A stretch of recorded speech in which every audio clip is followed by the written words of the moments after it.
I'm Cynthia James, and this network is about changing lives one woman at a time.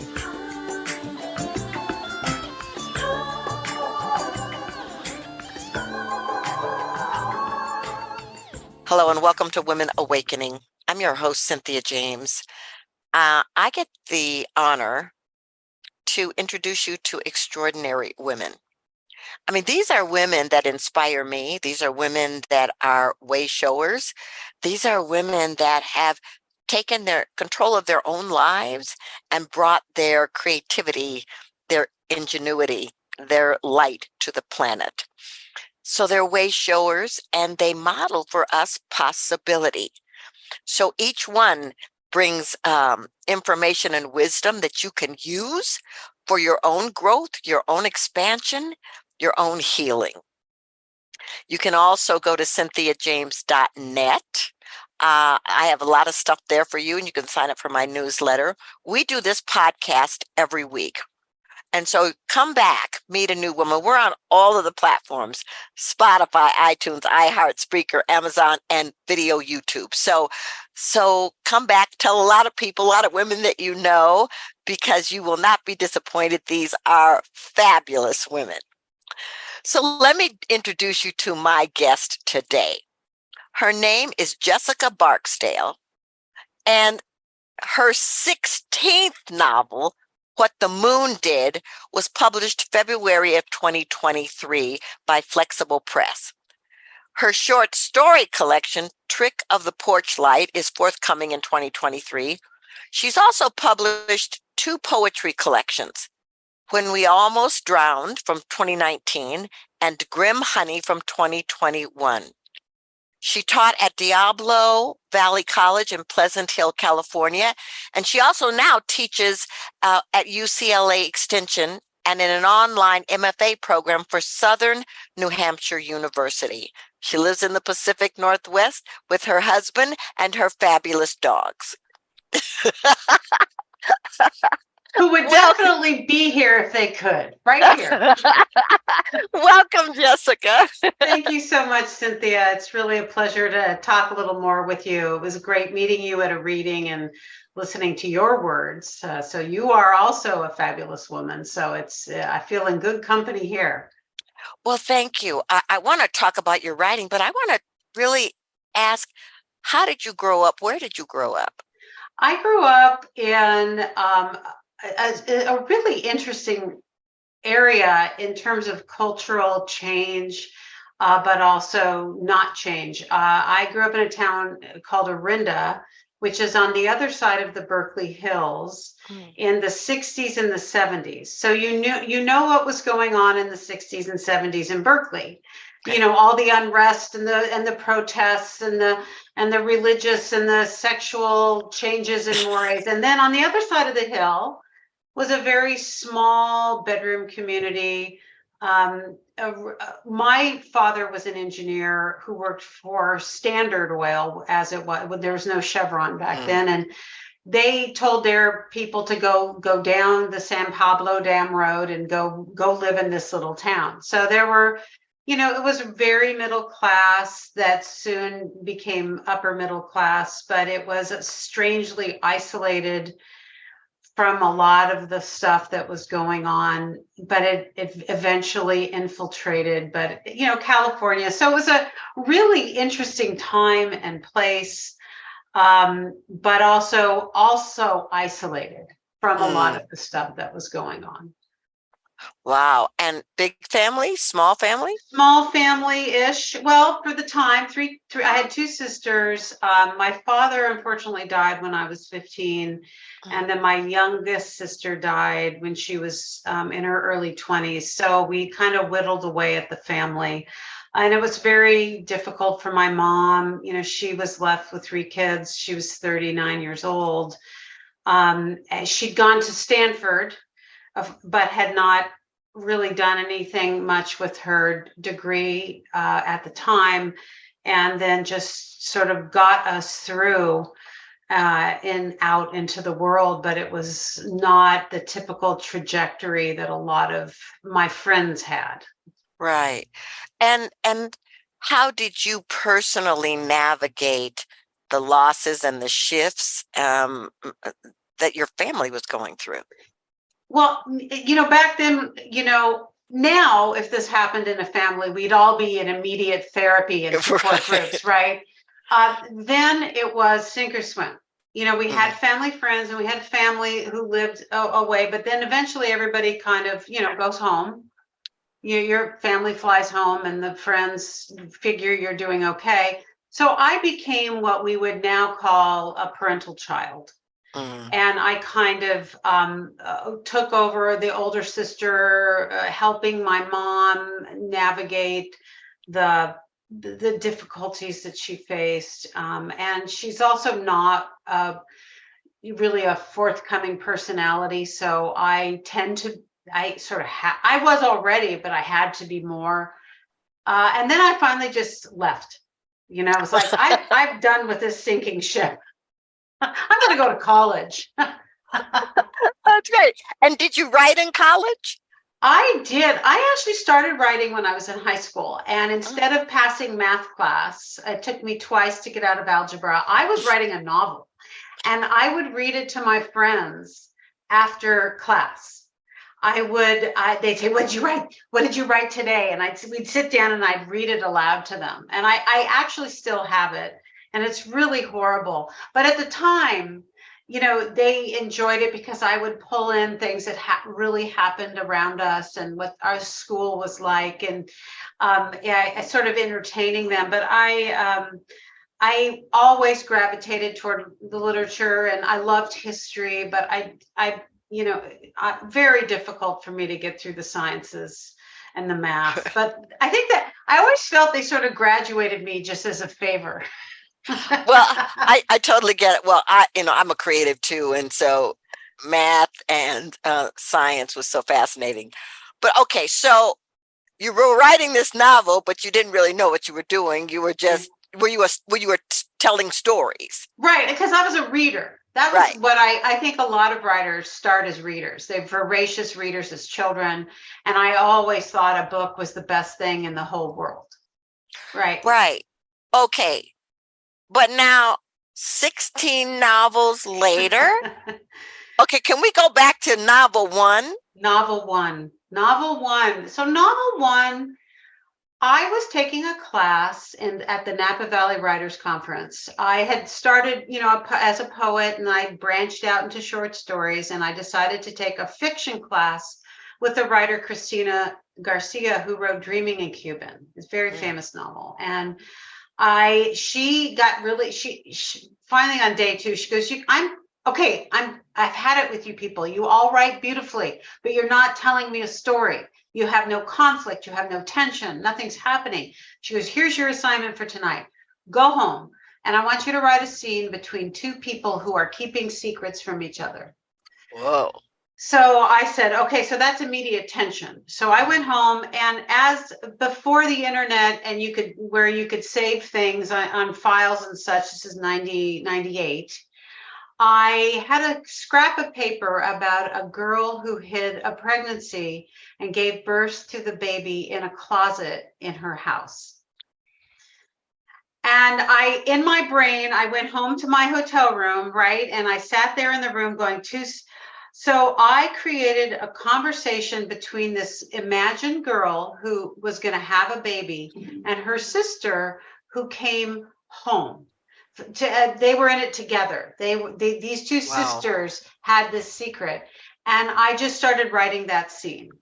And so I went back to class the next day, and everybody, of course, had something much better than what we've been doing, describing trees and flowers. This time we all had scenes where people were doing things with each other. And I never stopped writing that scene. I kept going. I went home, I kept writing, and I wrote and I wrote and I wrote and I wrote. And then I went through the revision process. And in the year 1999, I began to send it out to agents and got an agent.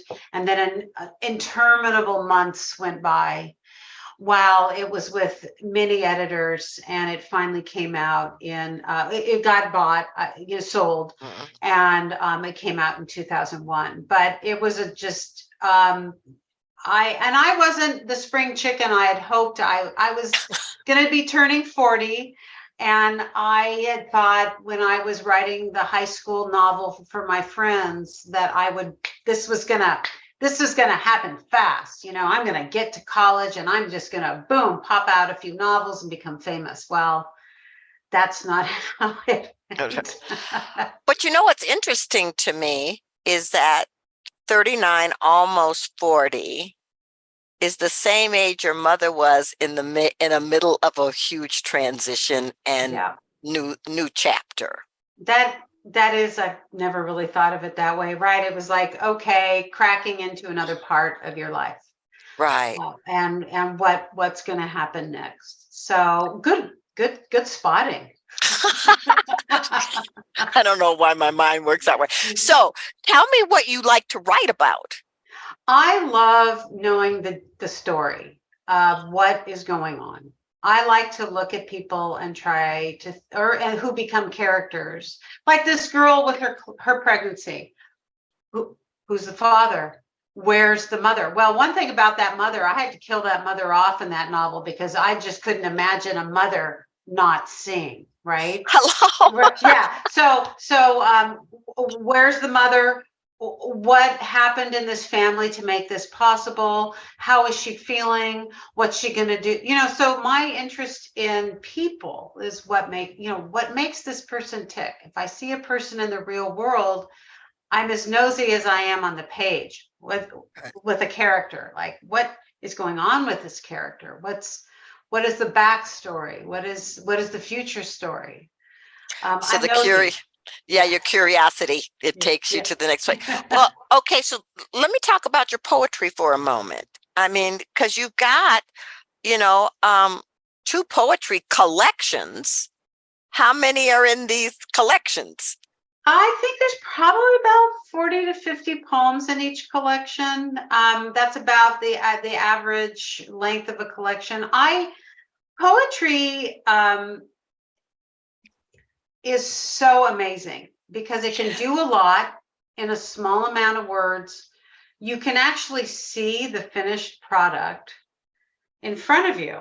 Like there's a poem, you can see it, you can work on it. It's more like sculpture because you can tweak. With a novel, novels are baggy and huge, and I'm scrolling, I'm searching for words. I lose like continuity, even if I'm working on it every single day, which I do when I write a novel. I have to tap into it every day to remember, even if I have notes. With a poem, you can just really immerse yourself in it, feel that it's sort of done, come back later. It doesn't matter how long, you can still see it. You can work on it. You can take it to a workshop. Everyone can read it. No one's complaining about reading your poem. Right. That's really great. But I think some people are afraid of poetry. I mean, it's like, am I saying anything? Are people gonna get it? Are they gonna feel the same things I'm feeling? What made you know you were a poet? I don't know. It was kind of the first stuff that really came out in a way. And I will say that my initial poems weren't all that great, but I feel like poems are just images, or they're probably the thing Christina Garcia wasn't wishing we were, poems can be descriptive and they have to have an emotional core, but they can spend a little more time on the details. Right. I also know a lot of poets, and I had friends who were poets, so it never seemed to me to be the problem. Where I see the problem with poetry is that human readers are afraid of poetry because poetry is going to be hard and confusing. It's going to sound like Shakespeare. It's going to rhyme. It's going to be in a pattern. There's going to be big words. I'm not going to understand it, so therefore I'm not going to read it. Where I think that so much of the poetry being written today is immediately accessible, totally human, wonderful in terms of you can relate to it. But there's a reader. I think poets are the biggest readers of poetry. And I wish it had a little bit of a bigger audience. Yeah, well, and we're in this fast-paced world too, where, people are wanting to binge on streaming and do all this other stuff instead of read. I want to know what the moon did. What did it do? What the moon did. Well, the title came from a point of view section of my main character when she's all grown up and she's suffering from illness and she's sort of in a delusion about all the bad things she thought the moon did to her, which is Oh, ironic. The moon is a symbol of womanhood. mhm. That's a female in most mythologies, except for a couple of the Native American stories. The moon is a woman. She's a goddess. She's a goddess. And so it was, I think it came, that title and that image came from a feeling of being betrayed as a woman Mm. for an entire lifetime. And I like the title, but when my publisher picked up the novel, I told him, I said, you are free to retitle this book because titles are very difficult for me. I don't know about you, but I agonize over them and don't always do the best job. But he really liked it because he saw this sort of theme running through it. So the moon, of course, did nothing. It's the character's perspective on being a woman. Wow, Yeah. that's powerful. Yeah. So you're a teacher, Yes. and when, wannabe writers come to you, what do you tell them? How do you support them in finding their voice?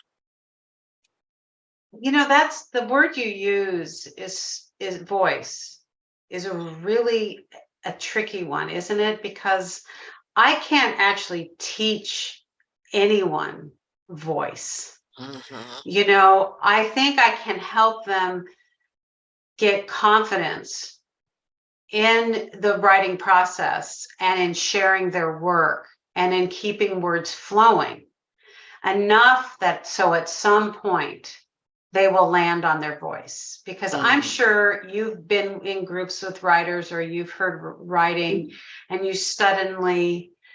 hear the voice and you go, wow, that person has a voice, and no one taught that person that voice. That voice is something that comes out of a writer who is engaged in their craft. Yes. So it's really about really writing. If you're a writer, you write. Right. So, and the more you write, the less afraid you'll be of the writing process. The more you share your work, the less afraid you'll be of the workshop process. And then the more you'll just keep fine-tuning, and finding the confidence to actually be who you are. And what I just got this amazing rejection. It wasn't quite a rejection. I have a third collection that I sent a poetry collection. And I was an honorable mention in this contest. And but the editor wrote me and she said, you have a distinctive voice. And I thought, you know what? I'm taking this rejection all the way home because I will take distinctive voice. And then it's probably looking at some of the poems in the collection that maybe aren't as distinctive. So, and I have no fear at all anymore of rejection, or sometimes I'm a little disappointed, but overall, it just inspires me to keep going. And I hope with my students, I'm able to inspire them to just keep going down the path, Yes. keep going down the path. Yeah. And, I love what you just said about rejection. I used to be an actress and, there's a lot of rejection when you're acting. And the same is true in my singing world and in writing. Right. But the thing is like, what I love about what you just said was, I'll take the distinguished voice because that's what you're aiming for. That's what you want to do, is to bring your uniqueness to the writing. And so I guess there's a difference between writing a novel writing a memoir, writing poetry. How do people get clear about what they want to write? And then how do they get support in doing that? I think what I have found is that I will start writing, maybe not knowing what I'm doing.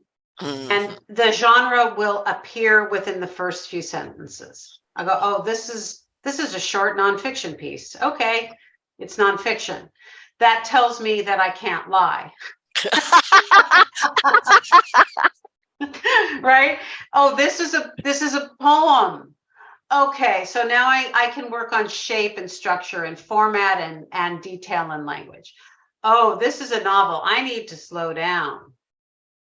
I need to let this thing open up. So I think for me and for a number of writers that when you begin, the genre appears to you. And then you need to turn to the writers who write the genre that you suddenly find yourself in. So I personally have never written a full-length memoir. I write nonfiction pieces because I get very antsy with my own experience. I'm like, I really don't want to talk about this again. So I will make it a short thing. But with a novel, I start thinking, okay, I need to engage my favorite readers, or I need to break this up in bits for my writing group. Or, you know what, with this novel, I'm going in a different direction. I need to maybe take a class. One of the things with UCLA Extension is that the big perk for me is I get a free class every quarter that I teach. Oh, that's great. Yeah, it is great. And I've taken many, many classes. So the short story collection that I have coming out, many of those were written in short story classes that I took at UCLA Extension.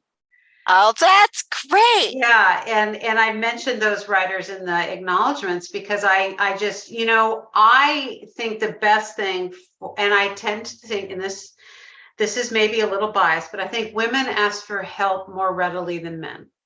Yeah. And female writers will come to me more often saying, I just wrote a novel, I need help. You're a novelist, you're teaching novel one at UCLA Extension. I'm here for help on trying to figure out how to write a novel. The other thing is to find the novels that you love the most, or the memoir that you love the most, or the poetry you love the most, and just start immersing yourself in that. And then just knowing that you don't know what you're doing, even if you know what you're doing, is really, yeah, right? I'm writing a novel, I don't know what I'm doing. That means I'm taking it to my readers, I'm taking a class, I'm talking to people that have written books like this or reading their books, so I know where I am. Well, that's beautiful. So you're married. Yes. And, being a writer, it's an isolating thing. I mean, you have to be immersed. How do you balance that level of immersion in your writing? I mean, because you're prolific, with your husband and the dogs and your life. The writing is the easy part because I'm extremely organized. I get up very early. I do my work. I do the work that pays the bills regularly. I do that first. Right? I'm reading my students' work, and then I will write every day. And I find I started up as a writer when my kids were very little. So I would get up and get my half an hour, 45 minutes in and call it good, because then I had to get everybody up and get to work. Right. So that's not my problem. The problem is I'm trying to work. I canoe and I paddle a dragon boat. And that's where my husband's getting really irritated with me. It's like, are you ever going to be home for dinner? I'm probably not until I can't paddle anymore. So I think there are, if you treat, one of my favorite novelists is John Irving. I did my first master's thesis on him, and he used to say, and I don't believe him, but he must be telling his truth. He would write 8 hours a day. If I wrote 8 hours a day, I'd be up. This would be the cleanest office. There would be no dust. I would have cleaned everything. I would have rearranged the furniture. because I can write a lot in short bursts. Yes, me too. And yeah, and get myself into the space to get creative and make every word count. I wrote a cozy mystery. I started in January. I finished in March, and it's 260 pages long, and I did it in short amount. You can organize creativity, if that is a Yes. contradiction in terms. Yes, absolutely. Okay. Well, how do people find you and your work? I have a website. It's my full novel writing name, Jessica Barksdale Inclan, INCLAN.com. I had a website back. I got it in 2001, and also you can find me at UCLA Extension if you're interested in